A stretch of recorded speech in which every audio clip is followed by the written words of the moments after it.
All right, let's jump right in, shall we? Today we are going to try and tackle this beast of a book, Being and Nothingness by Jean-Paul Sartre. Oh yeah, we're going deep. Deep dive right into the heart of existentialism. And I thought, we could start with part two, Yeah, where Sartre really digs into, what does it mean to exist as a human being, right? yeah, the nitty-gritty. Yeah, freedom, meaning, responsibility, all the big questions, the fun stuff. And Sartre doesn't really uh, beat around the bush, right? He just throws you right into this world that sometimes feels like it doesn't have any meaning. Yeah, that's what I think is so fascinating about Sartre, is that he's not going to give you like a nice, neat answer, No, but he makes you think. And I think that's something we all struggle with, even if we don't realize. Like on a daily basis, we're dealing with these existential dilemmas. absolutely. I mean, think about just choosing what you're going to have for breakfast. Right. You're exercising your freedom. You're making a decision that affects the rest of your day, even if it seems, very small. Totally. And it's those little choices, those actions that are part of what Sartre calls being for itself. And that brings us to one of his key distinctions, the difference between being for itself and being in itself. This is where he kind of starts to lay the foundation, right? So being in itself is like a rock, Okay. a tree, a coffee cup. It just is. There's no consciousness there. It doesn't change in the same way that we do. So like it's almost like the static background of our lives. Yeah, exactly. Like think about like a mountain. It's been there for millions of years, essentially unchanged. Right. And, it just is. It doesn't have the potential to become something different like we do. Okay, so I'm starting to see the distinction here. So if being in itself is this kind of unchanging background, what does it mean then to be this being for itself? Well, being for itself is all about consciousness. Okay. It's about being aware of yourself and the world around you. It's the ability to make choices, to project yourself into the future, to kind of constantly become something new. It's the essence of what it means to be human. So unlike that mountain, we're always in flux. We're always changing and becoming. Precisely.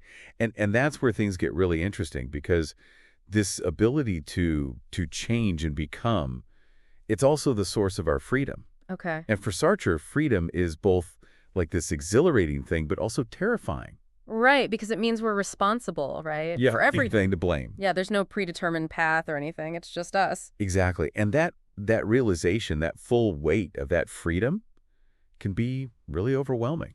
And he calls this anguish, right? So it's that feeling of unease, of responsibility that comes with knowing that we're the authors of our own lives. Yeah, I think we all know that feeling, even if we don't, call it anguish. It's like that feeling you get when you have to make a big decision. Yeah, And there's no right answer. It's just like whatever you choose, those are the consequences and you got to live with them. yeah.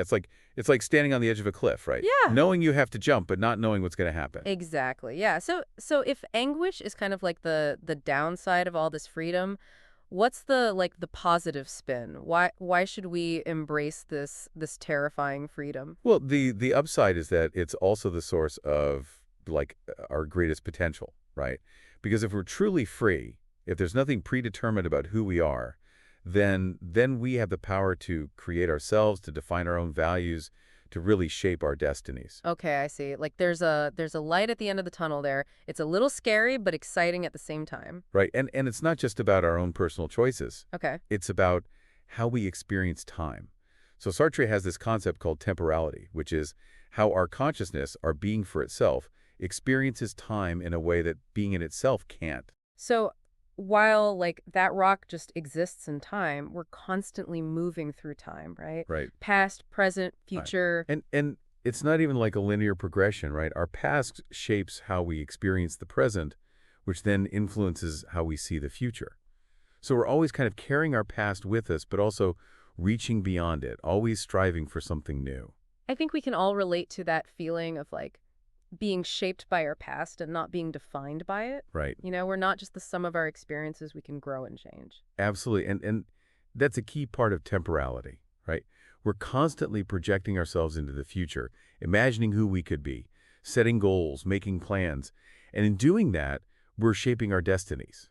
So like even setting a goal like, I don't know, learning to play guitar or learning a new language, that's an expression of this existential idea of temporality. Exactly. It's acknowledging that you're not just this fixed thing, limited by your present circumstances.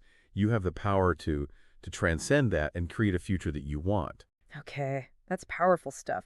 But what about the stuff we can't control, right? Like our genes, our family, like the whole context of our lives. That stuff shapes us too, right? Absolutely. And that's where Sartre brings in this idea of facticity. Facticity. Okay, that sounds kind of scary. What is that? Well, facticity is basically all the things about our existence that are just given, and things we don't choose and can't change. It's the hand we're dealt, so to speak. So like my height, my Uh, eye color, the family I was born into, the country I grew up in. yeah, all of that. And those things do shape us. They influence our opportunities, our experiences. But Sartre says they don't completely define us. Because we still have the freedom to choose how we respond to all that stuff, right? Exactly. Facticity gives us the context. It sets in the stage, but we're still the actors. We choose how we play our role, how we write our story. Okay, I see. So it's like all these things being for itself, freedom, anguish, temporality, facticity, it's all connected. It's like this big web of what it means to be human. Yeah, and that's just the beginning, right? In the next part, we're going to see how all of this plays out in our relationships with other people. We're going to dive into Sartre's ideas about the look, bad faith, and the challenges of living authentically in a social world. That sounds like a whole nother can of worms. Can't wait. But before we get to that, what's like one key takeaway you want listeners to ponder, as they go about their day? I'd say this, even though we're all dealt a different hand in life, you know, we all have the power to choose how we play our cards. Our facticity doesn't define us. We're not robots programmed by our circumstances. We have the freedom to choose, to act, to create meaning, to become who we want to be. Welcome back. Last time, remember, we are wrestling with, well, some pretty heavy cluss. Being for itself, freedom, anguish, Oh yeah, we covered a lot of ground for sure. morality, facticity. And I think we started to see, how Sartre's philosophy really pushes us to think differently about ourselves, Yeah, about our freedom and the choices that we make every day. precisely. And now we're going to kind of shift gears a bit and see how all of this, this freedom plays out in our relationships Okay. with other people. Because, we don't exist in a vacuum, right? Right, yeah. Like how other people see us, how we interact with them, it really affects how we see ourselves, right? Absolutely. Yeah, so it's not just about me and my freedom, it's about how like other people are impacting my freedom as well. Exactly. And this is where Sartre introduces this really fascinating concept called the look. Okay, the look. Sounds a little creepy. What is that exactly? Well, it can be, but it's really insightful. So it's not just about, someone physically looking at you. Okay. It's about the way their consciousness, their gaze can actually like objectify you, Oh, define you, even kind of trap you in a certain way of being. so it's like when someone's looking at me, I suddenly become aware of myself Yeah. as like the object that they're looking at, the thing that they're judging. Exactly. And that could be really unsettling, right? Mm. Because in that moment, you're not just yourself anymore. Mm. You're also how they see you. And sometimes that can feel like a real limitation on your freedom. Yeah. Okay, I see that. Can you give me like an example of how this look thing plays out like in real life? Yeah, absolutely. So imagine you're, I don't know, giving a presentation at work, and you see one of your colleagues with this skeptical look on their face, Oh, yeah. right? You don't know what they're thinking, but you start to feel self-conscious, like they're judging you. Oh, I totally know that feeling. It's like even if you're super prepared, you start to doubt yourself Yeah. and it's like their look is just kind of like chipping away at your confidence. Right, and that's the power of the look, right? It can make us like second-guess ourselves, doubt our own perceptions and even like conform to what other people expect of us. So we end up kind of trying to please everyone else, Yeah, right. instead of just being ourselves. Yeah, and Sartre has a name for that trap. Okay. He calls it bad faith. Bad faith. All right. So bad faith is when we deny our freedom, our responsibility by just conforming to those roles that other people impose on us. So if I'm like, obsessed with what that skeptical colleague thinks of me, I'm falling into bad faith. Yeah, exactly. You're letting their perception of you kind of define who you are rather than, owning your freedom and making choices that are true to yourself. Okay. But isn't that part of being human though? Like we all care what other people think. Right. We want to be liked. Of course, we're social creatures, right? Like connections is important. Ah. But Sartre is really pointing out the danger of letting those desires for approval, totally overshadow who we really are. So it's about finding a balance, right? Yeah, Between like, okay, I see you looking at me, but I'm still gonna be me. exactly. And it's a constant like negotiation. Yeah. And it's not always easy, but Sartre would say that it's worth the struggle because, authentic existence, even though it's hard, is ultimately more fulfilling than living in this bad faith. Okay, I can see that. But how do we actually like break free from this trap? How do we live authentically when we've got all these looks coming at us all the time? Yeah, that's the million-dollar question. And honestly, Sartre doesn't give us like a step-by-step guide. I mean, that wouldn't be very existential, right? Right. But he does give us some clues. Like he emphasizes making choices that align with your values, with your desires, even if they go against what, society expects. So it's about like taking ownership of your life, not just following the script, but writing your own story. Exactly. Think about it like this, right? You wouldn't want to live in a house that someone else designed for you with furniture you didn't choose and colors you hate. Right. You'd want to create a space that reflects your personality, your tastes, your values, right? Right, yeah. So authentic existence is kind of like designing our own lives, right? Exactly. It's about making choices that resonate with your inner compass, even if they lead you down, a different path. Yeah. Okay, I see that.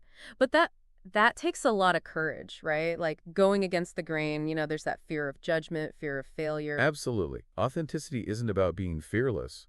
It's about acknowledging those fears, embracing the discomfort, and then choosing to act anyway. So it's more about like facing the fear, than letting it kind of stop you from doing anything. Exactly. Recognizing that fears is part of being human, Yeah. but it doesn't have to control us. This reminds me of what we were talking about before, with Sartre's idea of anguish. Right. Like, isn't that feeling of unease, of responsibility, isn't that kind of tied up with this whole idea of authentic existence? Yeah, absolutely. It's the price we pay for our freedom. It's that weight of knowing that we're responsible for the choices we make, Yeah. for the lives we create, right? But it's also a sign that we're truly alive, that we're engaging with our freedom in a real way. So instead of running away from anguish, we should kind of lean into it. Yeah, exactly. It's like, imagine a sculptor Okay. standing in front of a block of marble, right? They know it's going to take like a lot of work, a lot of sweat, maybe even some blood to shape that marble into something beautiful. Right. But they embrace that challenge, right?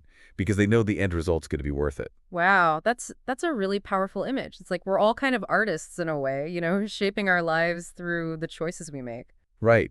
And just like that sculptor needs, the right tools to create their masterpiece, Mm-hmm. we need the right kind of mindset to create our own authentic lives. What kind of mindset are we talking about? Well, I think it's a mindset of self-awareness, of critical thinking, of questioning assumptions. It's about being willing to challenge the status quo, to step outside of our comfort zones, and to embrace the uncertainty. And I imagine that journey, that looks different for everyone, right? Absolutely. It's a deeply personal thing. What matters is that our choices, our actions, they reflect our values, our desires. This has been such a like eye-opening conversation. Yeah. It's like Sartre has given us this whole new way of thinking about ourselves, about the world. That's the power of philosophy, isn't it? It makes us think differently, Yeah. question our assumptions, see things in a new way. And even though Sartre's ideas can be, challenging, sometimes even a little scary, Right. I think they ultimately leave us with a sense of hope, of possibility. I agree. Because even in a world that often feels absurd, meaningless, Yeah. we still have that power to choose, to create meaning, to live authentically. That's a great place to wrap things up. Thank you so much for taking us on this deep dive into Sartre. Oh, it's been my pleasure. It's been really, really great. And remember, the existential journey, it doesn't end here. Right. Keep questioning, keep exploring, keep choosing your own path. And that's all for this episode of The Deep Dive. We'll see you next time for another deep dive into the world of ideas. Back again for round 3 of Sartre. I feel like we've really gone through it with Being and Nothingness. We have. Yeah, from being for itself to the look, bad faith, it can feel like a bit of a philosophical obstacle course. Totally. And I think, it's easy to get lost in all the details and the jargon, Yeah. but what I keep coming back to is this idea of authentic existence. Right. It's like this beacon, right? This guide to a more meaningful way of being in the world. It is, and it's not a destination, right? Right. It's a It's a process. journey. Yeah, constant self-reflection, questioning.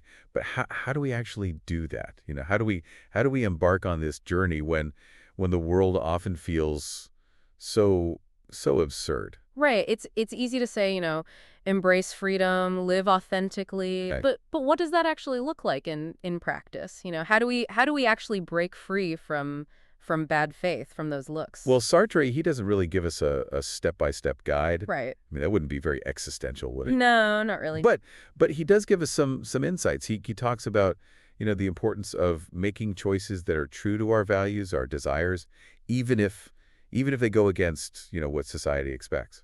So it's really about taking ownership of our lives. Yeah, Not just following the script, but writing our own. exactly. Think of it like this, you wouldn't want to live in a house that someone else designed for you Right? with furniture you didn't pick and colors you hate. Right. No, no. You would want to create a space that reflects you, your personality, Yeah. your tastes, your values. So authentic existence is kind of like like designing our own lives in a way. Exactly. It's about making those choices that resonate with our inner compass, Even if it means, taking a less traveled path.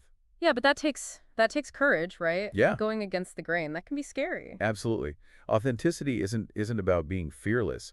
It's about, acknowledging those fears, Right. embracing that discomfort, and choosing to act anyway. So it's more about like facing the fear than letting it stop you. Exactly. It's about realizing that, fear's a part of life, Yeah. but it doesn't have to rule us. This makes me think about, what we were talking about before with Sartre's idea of anguish. Like, isn't that feeling of unease, of responsibility, isn't that kind of a key part of this whole idea of authentic existence? It is, yeah. Anger, it's the price of freedom. It's that weight of know that we're responsible for our choices, Yeah. for the lives that we create. But it's also a sign that we're truly alive, that we're engaging with our freedom in a meaningful way. So instead of trying to avoid it, like we should kind of embrace that anguish. I think so, yeah. It's like, imagine a sculptor Okay. standing in front of a block of marble, right? And they know it's going to be like a lot of work, sweat, maybe even blood Yeah. to shake that marble into something beautiful. But they embrace the difficulty of it, Right. the struggle, because they know that the result is going to be worth it. Wow. Yeah, that's a really, really vivid image. So it's like we're all artists in a way, shaping our own lives through the choices that we make. Exactly. And just like a sculptor needs the right tools, to create their masterpiece. Right. We need the right kind of mindset to create our own authentic lives. Okay, so what kind of mindset are we talking about here? Well, it's a mindset of self-awareness, critical thinking, questioning assumptions. It's about being willing to challenge the status quo, to get outside of our comfort zone and just embrace the uncertainty of it all. And I imagine that looks different for everybody, right? There's no one right way to live authentically. Absolutely not. It's a deeply personal journey. What matters is that our choices, our actions, they reflect who we really are, our values, our And desires. this has been such an amazing conversation. It's like Sartre has given us this whole new way of looking at the world, Hmm. and ourselves. Yeah, that's the beauty of philosophy, isn't it? It helps us to think differently, Yeah. to challenge what we think we know, and just see the world in a fresh way. And even though Sartre's ideas, they can be tough, sometimes even a little bit frightening, Sure. I think they ultimately leave us with a sense of hope, and possibility. Yeah, I agree. Because even though the world can feel absurd sometimes, meaningless, Yeah. we still have that power to choose, to create meaning, to live authentically. I love that. And that's a perfect note to end on. Thank you so much for taking us on this deep dive into Sartre. It's been my pleasure. It's been really, really fantastic. And for everyone listening, the existential journey, it doesn't end here. Keep questioning, keep exploring, keep choosing your own path. And that is all for this episode of The Deep Dive. We'll see you next time for another deep dive into the world of ideas. Me too.